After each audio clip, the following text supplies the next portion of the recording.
Stay up at night and wonder who the Astros are going to pick with the number one pick this year? Wait, they don't have the number one pick. Wait, they don't even have a first round pick. They don't even have a second round pick. When are the Astros going to pick? Well, we'll have to talk about that on today's Locked On Astros podcast.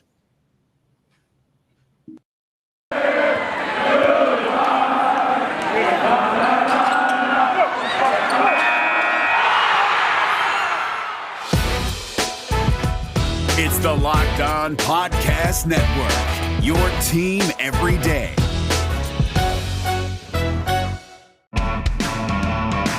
Hello and welcome to Locked On Astros, your daily Astros podcast. Here are your hosts, Eric the Man Huysman and Brett H-Town Wheelhouse Chancey.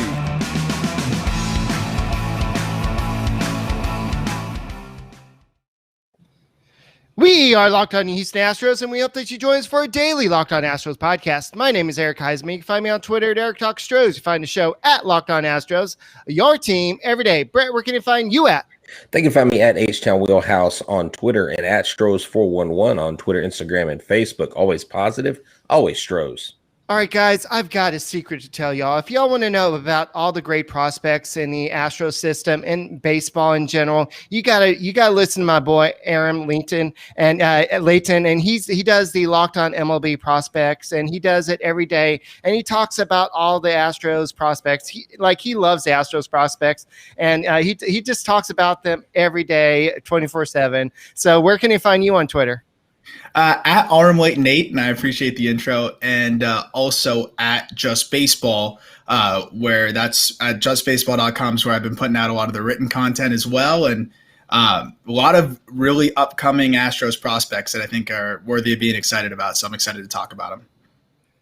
All right, so yeah, we got a lot to talk about today. And guys, don't forget you can listen to all the Astros, Locked On Astros and Locked On MLB Prospects on Spotify, on Apple, on Odyssey, wherever you get your podcasts. And don't forget to go subscribe to the Locked On Astros podcast. We are on YouTube, and we are so close to 600. Once we get 600, we're going to 700. Then we're trying to get to that magical number of 1,000. And a lot of our fans keep on wanting us to get to that 1,000 for some reason. I'm still trying to figure out what that big 1,000 mark is, but guys, help us get to that 1,000 mark, and we'll have a big old party on air once we get to that 1,000 mark. But let's go and talk about Astros prospects. I know the Astros farm system is not super sexy right now, but there are some players that we should be excited for, right?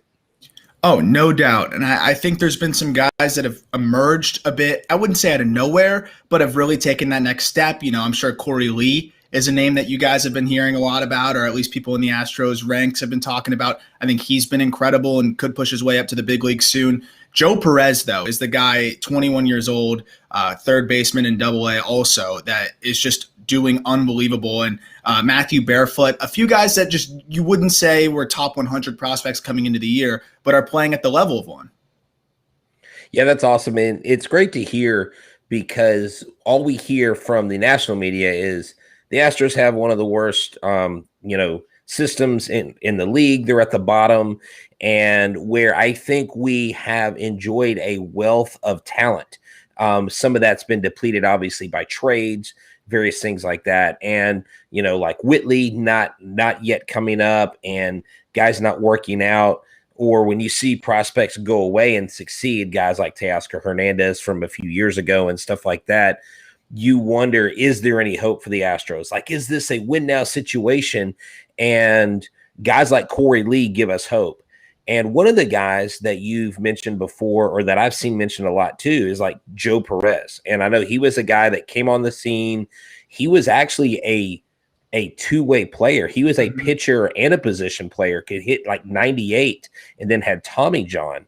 But they have stuck with him as a position player. What do you think the prospects of Joe Perez making it to the Astros by 2022, 2023? I think that's the exact timeline. I think 2022, 2023, I think by midseason next year he could be there. And I've been so impressed at his power. We talk about what he's able to do on the mound, what he was able to do, throwing 98. He's got a big arm, but he has such effortless power at the plate that it is really fun to watch. I think when you're able to generate power that easily, it makes it more likely that you're going to be able to consistently tap into that. I'm not comparing him to Yordan Alvarez, but you look at Alvarez, and that's a guy that hits gargantuan home runs with limited effort, right? The less effort, the more you're able to repeat that swing. And if you watch Joe Perez, it looks like he's yawning when he swings. Like it's so easy for him. And I think when you're able to generate that kind of power with such ease, I'm expecting him to be a 25 home run guy at the big league level if he can continue to cut down on the strikeouts, which he's been doing exactly just that. He's impressed me beyond belief this year. So you're looking at Matthew Barefoot. He was drafted in the 2019 round in the sixth round, 196 overall, and he played in the Tri-City in the New York Penn League in 2019. He didn't play at all in 2020. This is a guy that's right now, not including tonight's game, he's batting .328, 12 homers.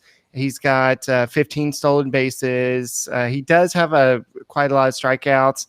He's scoring a lot of runs. He's got a 996 OPS. This is a guy that seems to be able to do a little bit of everything.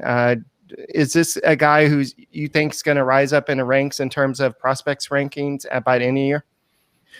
No doubt. I really think that you hit the nail on the head with his versatility, right? He's athletic. He can hit for some power. He does come with a little bit of swing and miss issue, and that's going to be the only thing that holds him back. But so far, he's been maintaining that strikeout rate in the high 20s in high A. If he can continue to just keep it below 30, I think that he does enough where he can hit for power, he can steal bags, he can take those extra bases, that you're going to get enough value from him there. And I do believe he's going to start making his way by the middle of the season. He'll be well inside of the top 20 prospects, in my opinion, for the Astros because of his athleticism.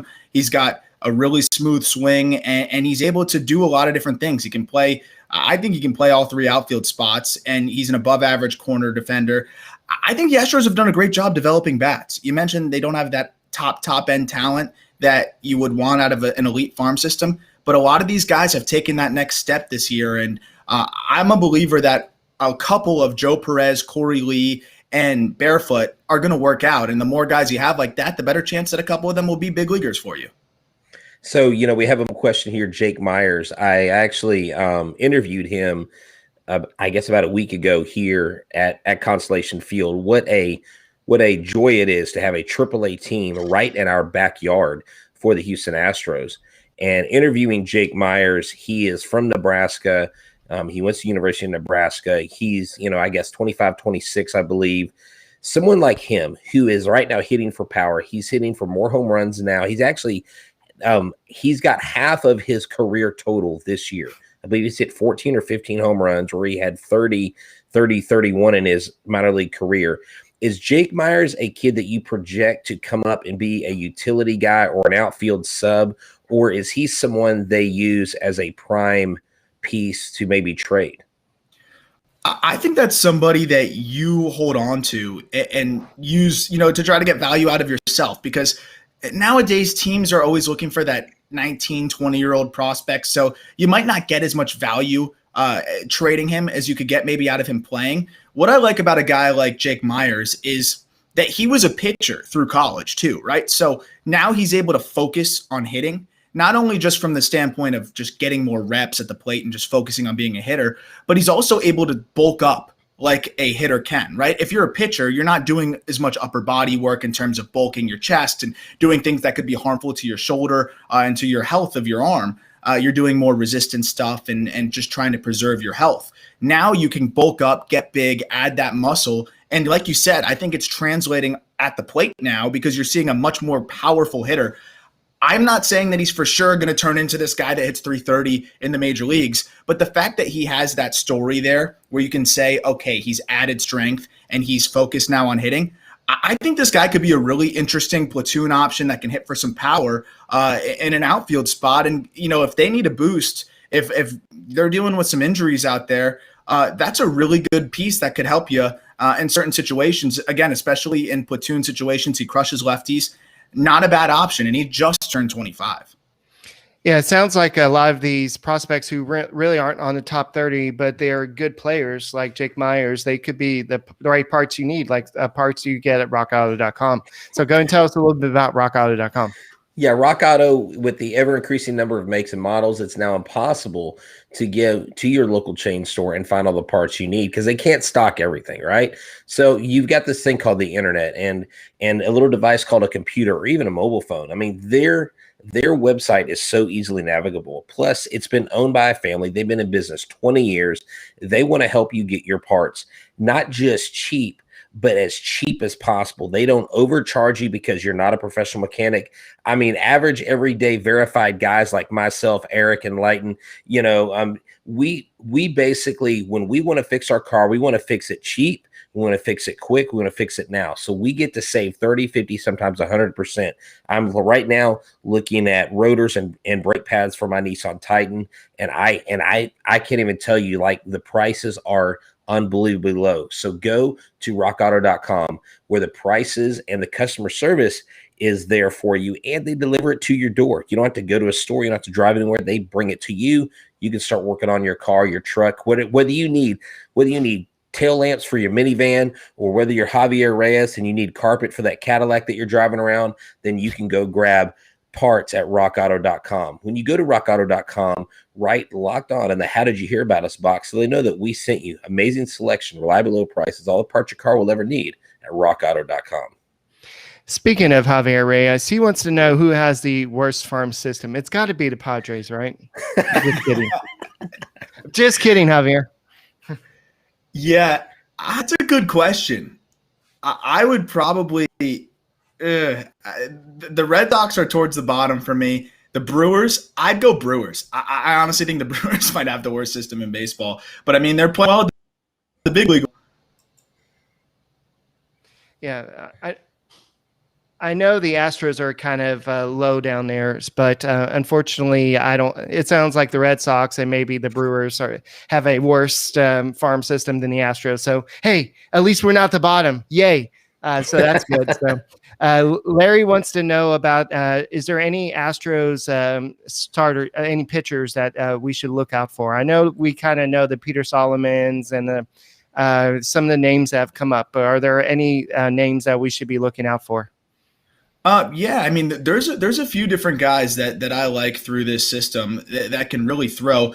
I've seen questions on Brett Conine. I want to see him continue to put it together on the mound. It seems like he's just not totally found it for himself yet. But I think Hunter Brown is a really interesting guy as well. I mean, the fastball is electric. He's still working on the command, and that's the problem. But, if you're able to get this guy to harness his stuff a little bit, he is going to be a huge strikeout guy. I mean, he's struck out 52 in 32 innings so far this year. The problem is he's also walked more than 20. I love the fastball. I love the curveball. And I think that the slider is also a potential plus pitch. He could legitimately have 3+ offerings, which is all you need to be a great starter. The missing piece is the command. And that's the one thing. But if he can even just get average command, I think you're looking at a really, really good potential, either worst case wipeout reliever, best case a good swing and miss starter. But the fallback of being a wipeout reliever seems, pretty possible, but it wouldn't be the worst thing in the world. I think he could be a really good back end closer type too. Yeah, so Larry, the GM, also wants to know, he says, as an LSU baseball fan, he's stunned at the year Papritsky is having at the plate. Between Lee and Papritsky, the Astros seem to have a catching future for the first time in a long time. Where do you see those guys? Do you see Papritsky as a guy that sticks around? Of course, Corey Lee, I think they're looking to as their future prime person to take over the catching role when Maldonado and them maybe exit stage left.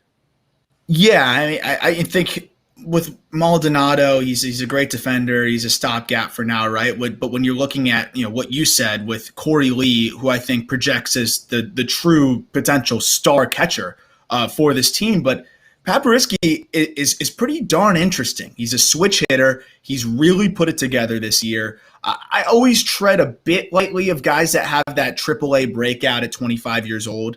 You always wonder if that's a quadruple A guy that figured it out. But I don't think Papritsky is quite that guy because he's always walked a ton.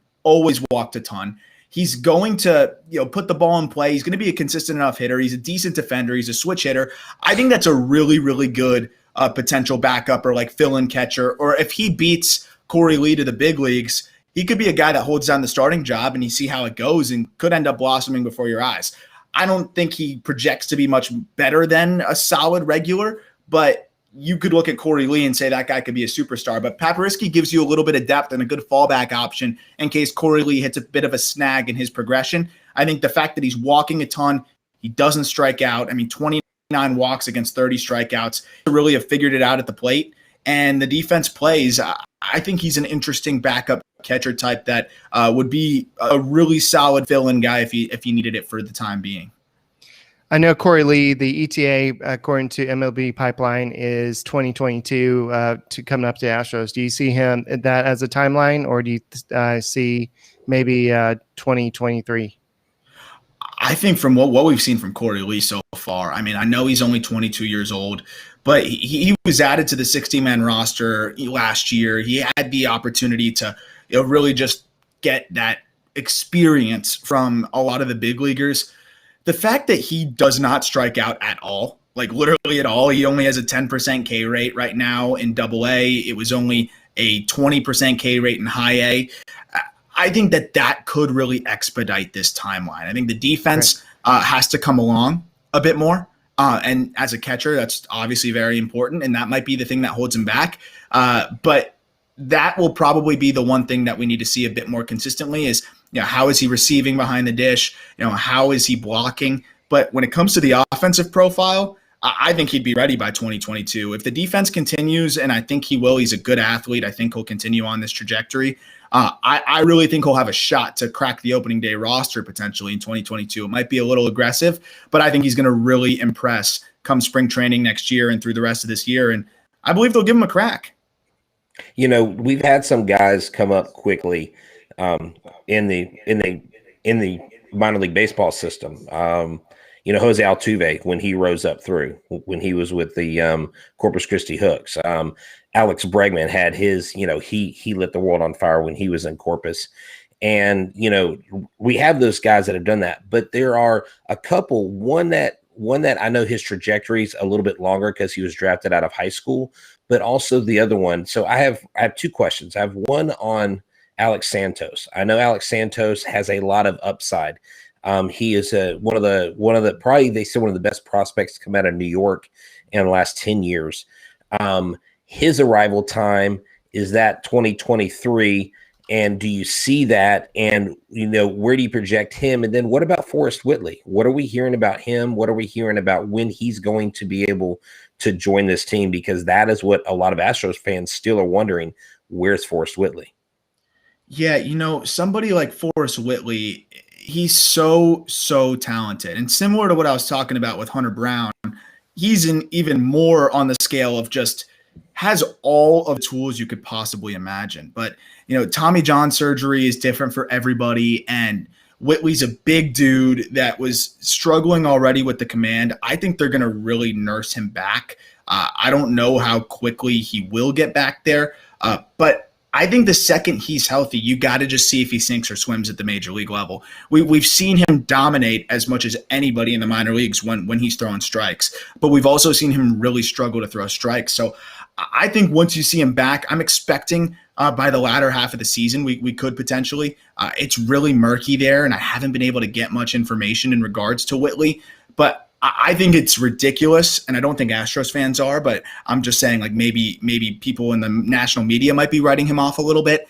I think it's ridiculous to write this guy off, right? This is a guy that was one of the best pitching prospects in baseball, and he's still only 23 years old. I think the health, getting a little bit of a restart and a reset for him. He's got 4 potential plus pitches, and he's 6'7". I mean, he has everything you can imagine. So I think you got to be patient on a guy like that as much as I would love to see him up there, and I'm sure Astros fans would love to see him even more. I think it's going to be a little bit of a slow rolling with Whitley. When it comes to Alex Santos, the guy was born in 2002, which is absurd. It makes me feel old, and I'm young. So it's like when I see that, I'm like, geez, these guys, it might be a little bit. But then we're seeing how players are so quickly and rapidly developing, and Santos, to me, is a guy that has pretty good command. From what I've seen, I've been impressed by the command. The stuff is there. I think he can beat that 2024 timeline.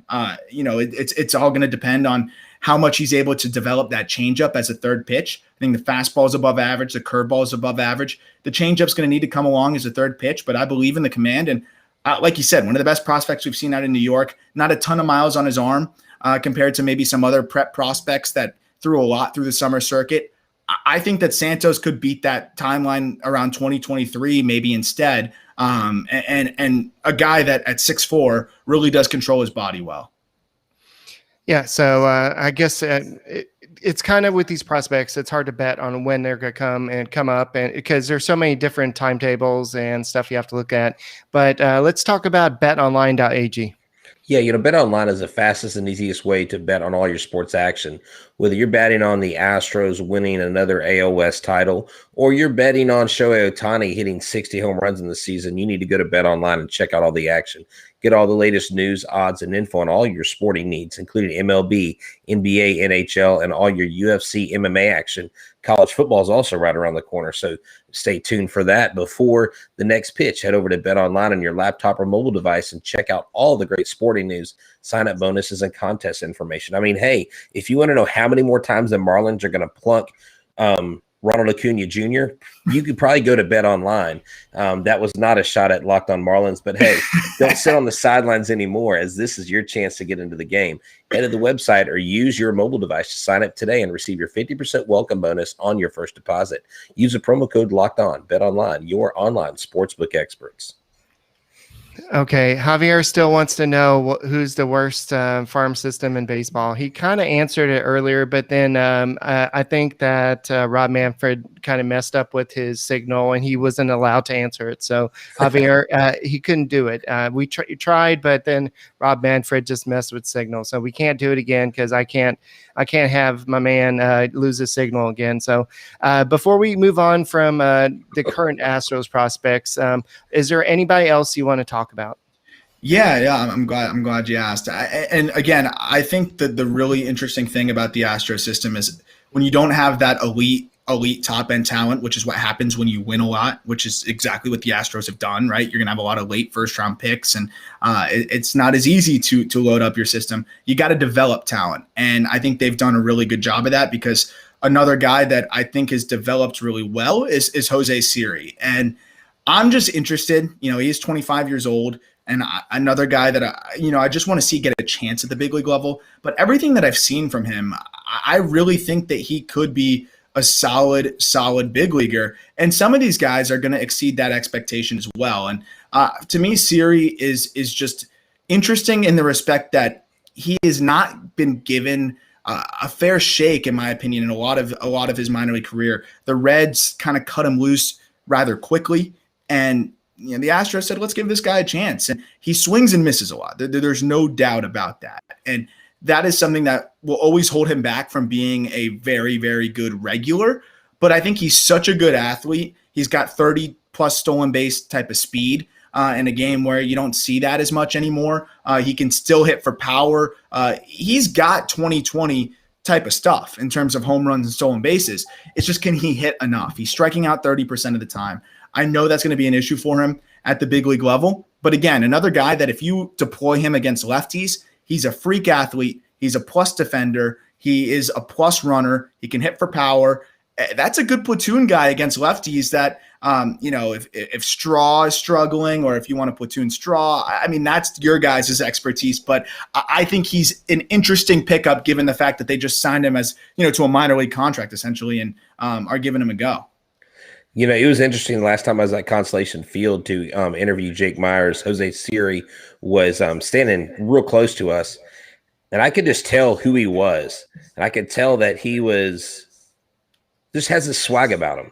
Yeah. And I was like, is that Jose Siri? And the PR guy said, yeah, that's Jose Siri. I said, he looks like he's got swagger. He said, oh, he does.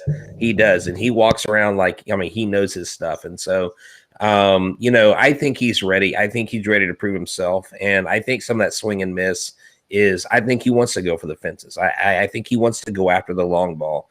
And I guess in the day and time we live in with the launch angle, sometimes, major league teams value that, because 51% of all runs scored in the major leagues are off the home run. Yeah. Yeah, and I think if you deploy him in the right situations, right, he's not going to be playing every single day, but he's a guy that I think can slot in and be valuable and explosive and give you that home run, give you that speed, and he's just dynamic in that regard. You can kind of palate that swing and miss at times. Another guy that's very similar in that regard is Pedro Leon, and I think he's got more time to work that out, as it's really our first chance to see him in the minor leagues consistently. And I think at 23 years old, he's another guy that's got, in my opinion, from what I've seen, plus raw power and plus speed. I mean, that's a really fun combination. He's having a good year in Double-A, given that it's his first minor league season, but he's also striking out 33% of the time. The difference is he's a couple years younger. He's got more time to iron things out, and I have more optimism around the fact that he will be able to work through these things. But I've seen some ETAs on him of like 2023, 2024. I think he's going to beat that, especially because of how much he's shown a comfort in Double-A. Yes, he could be hitting better. 236, 347, 419 is the slash line, which is still good for a 110 WRC plus, which means he's 10% above average in his first season starting right in Double-A. I think that he's another guy that could be 2020 if he can hit enough. And with the defense that he's able to play at shortstop too, I think that takes some pressure off the bat. I know that it's not looking like, maybe I might be wrong, but Carlos Correa may not be returning. He won't be ready to go next year, but that could be one of the guys that ends up being, an emergent future shortstop for you. But I also think Jeremy Pena is another interesting guy that is a really, really good bat that just is not healthy yet and needs to return. But there's some other interesting middle infield prospects. And again, I think that they don't get enough love in this Astros system. There is still some talent in there. Yeah, for sure. So I know, looking kind of at the Astros draft, let's kind of switch gears a little bit. I want to talk a little about the draft. I know the Astros, I don't want to go into why, but the Astros obviously don't have picks in the first two rounds. And I know that their first pick will be pick 87. And then they'll have pick 117. And then they'll get pick 132 for George Springer. And then they'll have so basically they'll get 3 picks in the first 132. So can they still get good players in the first? They get 3 good players in those first 132 picks? Yeah, I think in this draft, ironically, and I'm not even saying this to I like you guys, but I'm not saying this to make you guys feel better, but it's super top heavy in the top 10 picks or so. And if you're not in the top 10 picks, to me, like, there's a lot of talent in every draft. And there's a lot of, I would say it's super deep in regards to, once you get outside the top 10, it's pretty consistent the rest of the way, where there's a drop off outside the top 10, but there's still a lot of talent, because a lot of these college players, they had to come back with the draft shortened to 5 rounds. And with that happening, you have a lot of really good 3-4-year college guys, 5-year college guys that are going to fall because they're not as young, but you could still get some really talented ball players with those picks. And the good news is they have 3 selections in that range. And I think there's going to be a lot of really talented college bats and arms that the Astros will be able to get. And I guess, so to speak, there's never a good draft to only be able to pick in the 3rd round on, but this is one of those drafts where it's probably one of the better times to do it, because you'll have so much college talent in this year's draft that we've never seen before because of last year's 5-round draft. And you never know with these draft picks. I believe Mike Piazza was like a 31st round or 39th round draft pick. I mean, You never know with these guys. And I mean, hey, Mark Appel, I mean, does anybody remember that guy? I mean, that guy was a bust. I mean, and you look across the leagues, Greg Odom, to bring in the random NBA guy that Portland got, was a complete bust. And so I think the Astros system, and Aram, you can speak to this. Every player that I've interviewed at the minor league level for the Astros have always said that they love the way the Astros develop them. They always seem to improve year in and year out. Is that the feeling across the league, what you hear about the Astros farm system? 100%, because of one thing that stands out to me more than anything. And I just was talking to a couple players in the minor leagues right now. And, what's the one thing that the Astros do that nobody else does? They pay for their players' housing, or they take care of their players' housing. That goes a long way. I mean, we're talking about players that have to decide, how they're going to eat what meal, how they're going to do what. And the fact that they have to, try to find a way to make ends meet while trying to hit a 95-mile-an-hour fastball is ridiculous. And the good news for an Astros prospect is that you can focus more on baseball. I'm sure that plays a big part in it. I really do. I think that's really underestimated in that regard. The other thing is that I just believe they have done a really good job of developing their talent because they invest in the staff there. Clearly, they're willing to put money into player development if they're willing to be the only team that provides furnished housing for their prospects. They also do a really good job of putting money into their development system. And I think when they look at their team now, they're saying, or their system now, they're saying, okay, we're not going to have as much top end, top 100, type of prospects, but we can develop some guys that we like, that we identify in the third round and say, we can take this guy to the next level and being a top 100 prospect. And I think that's something that has definitely stood out to me with the Astros is a lot more of their talent is homegrown or came at least through their system as guys that they acquired in the minor leagues compared to some of the other bigger teams and well-known teams in the American League. I mean, the Yankees are a great example of a team that does not grow their own talent, and it's finally coming back to bite them. All right, so looking at the Astros trade deadline coming up, do the Astros have enough to maybe go out and get another reliever? I think that's all they really need prospect-wise without having to give up maybe a Corey Lee or one of the bigger prospects. Do they have enough depth? Maybe they'll have to give up maybe a Toro or something like that. I think that's a really good question. And, it depends. It depends what do you think the Astros are going to be going after here? I'll bounce you back a question, then I'll answer it. Are you bouncing the question back to us? Yeah. I want to know, what are the Astros going after? Probably a reliever. That's the only thing I could see. I think that we're pretty deep in the rotation. I would have said earlier in the season a center fielder, but I think Miles Straw has answered that bell. And if not, then we have Jose Siri, who might be ready mid-season. So I think the only weakness would be a reliever at this point, and they really don't have a lot of room under the luxury tax threshold, really. So I was looking at the relievers that are available. I know Iglesias is probably available there in Anaheim. I know Kennedy in Arlington. I know Rodriguez, but I believe the Pirates are asking a basically a massive ransom in order for them to get that. So those are the guys that I think are out there. Yeah, if that's the target, 100%, the Astros have enough to go get a guy like that because they do have, I would say there's prospects that are not in the top 100 list that teams still would value as a top 100 caliber prospect, if that makes sense. And I would put Freudis Nova in that conversation of the right team. Some team might be lower. There's some polarizing prospects like that, but the right team may see Nova as a top 100 talent.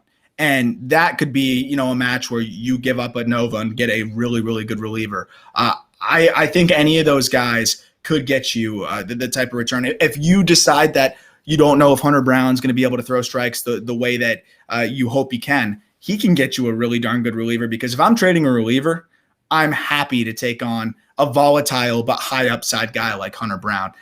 Any of those players, I think, can get you, along with a couple little fill-in prospects, can definitely get you a stud reliever, in my opinion. I would just say don't trade Pedro Leon. Don't trade Corey Lee. And you don't have to. I wouldn't trade Santos either. But from the rest of those guys, I do believe you can get a pretty solid reliever from what they have. You're not going to be able to go get Ketel Marte, but they don't need him because the Astros can hit as well as anybody in baseball. So given what they need, I think they'll have no problem being able to go get a reliever if they need one. All right, go and tell us a little bit about the Locked On MLB podcast. Yeah, absolutely. Sorry. Yeah, so thank you. I talk about basically every system. Whenever I get a chance, I try to do a full breakdown on each farm system. So I'll be doing that at the midseason mark.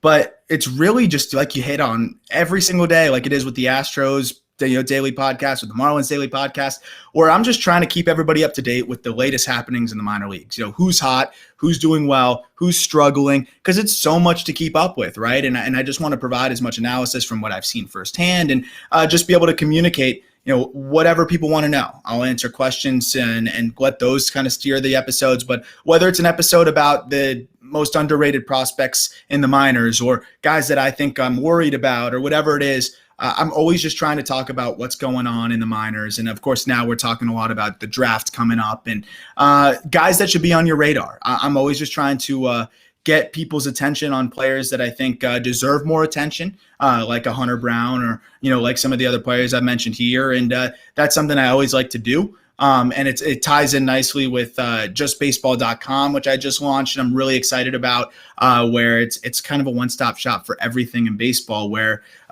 we're going to have everything from prospects to major leagues to college to fantasy. And you can check it out now. The site is live, and a lot of my prospect info from Locked On I put on over there. And then also I do a player interview about every 2 weeks or so with a player throughout the minor leagues from any system. So I'm really excited about all of those things. All right. So thank you for coming on. It was awesome to have you and all your insight onto the Astros farm system from an outside source. I mean, not because we tend to be homers over here. So it's good to hear an outsider's point of view. So guys, get all the sports news you need in under 20 minutes with the Locked On Today podcast. Host Peter Bukowski update you with all the latest news in every major sport with the help of our local experts. Follow the Locked On Today podcast on Odyssey app or wherever you get your podcast. And guys, we're going to look at the A series, but we had this great little conversation. You want to briefly talk about game one real quick, Brett? We really don't have time, but it's going to be Chris Bassett, who's 9-2 with a 3.04 ERA versus Framber Valdez, 5-1 with a 2.18 ERA. So it's the Astros going to win. Let's just call it like that. Well, I think the Astros walk out of here with a 3-game sweep of the Oakland A's. I think they're on fire, getting ready. They're licking their chops because Oakland's in town, then New York is in town, and this is the perfect week for the Astros to make a statement and to really separate themselves in the American League West. I think this is a very important series against the Oakland A's, and Framber Valdez is going on the mound against Bassett. I think Framber goes out and does a great job, and the Astros get game one. All right, what do you think, Aram? I've been so impressed with Valdez. My goodness, I think he's gonna keep dealing. He's been a huge bonus for the Astros and has really made me a lot more optimistic on him. Because that was my question, right? Was how consistent is the pitching going to be? With Verlander on the shelf and some of those things, but Greinke's been amazing. Valdez has been incredible. I think the Astros are going to keep rolling, and I loved the vengeance that they had last year. To kind of prove that they could win anyways. That they don't need. That none of it was the reason why they won. And I mean, they were really close to getting back to the World Series, and I'm interested to see how they do it this year again, because that offense is potent. And I also wanted to say thank you to everybody in the comment section. I appreciated all the questions, and I really enjoyed answering all the Astros stuff, and looking forward to what should be a fun postseason. All right. And Sean Woodley, this podcast was a lot longer today. It's not our fault this time. Just kidding. All right. That's all we got for this episode of the Locked On Astros podcast. We'll be back tomorrow, hopefully discussing another Astros victory. Go Astros, and we'll talk to you tomorrow.